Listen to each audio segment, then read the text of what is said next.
இயேசுவின் அன்பு. கிறிஸ்து இயேசுவின் நாமத்தினாலே உங்களுக்கு அன்பின் வாழ்த்துக்கள்.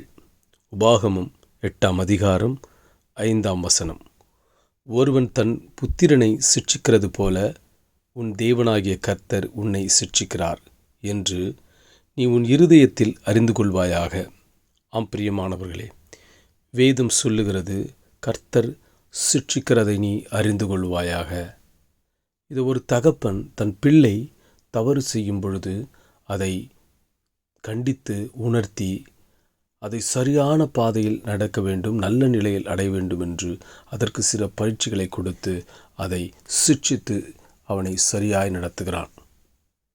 இப்படியே நம் கர்த்தராகிய ஆண்டவர் இயேசு கிறிஸ்து தான் நேசிக்கிற பிள்ளைகளை நாம் தவறான வழியிலே நடக்கும் பொழுதும், நமக்கு கர்த்தருக்கு விரோதமான பாதையில் நடக்கும் பொழுது நம்மை சிட்சித்து சோதனைகளை கொடுத்து கர்த்தருடைய வார்த்தை நிமித்தமாக அவர் நம்மை சிட்சித்து சரியான பாதையிலே நடத்துகிறார். அவைகளையெல்லாம் நாம் தேவனுக்காக என்னை தேவன் சரியாக கவனிக்கவில்லை, தேவன் எனக்கு தண்டனையை கொடுக்கிறார் அப்படி என்று நாம் எண்ணிக்கொண்டு கர்த்தர் மேலில் வெறுப்பை உண்டாக்கி கொள்ளக்கூடாது. மாறாக கர்த்தரோடு கூட பற்றுதலை அதிகரித்து அவருக்கு பிரியமாய் நடக்கும்போது கர்த்தர் உன்னை வழிநடத்தி ஆசீர்வதிப்பார்.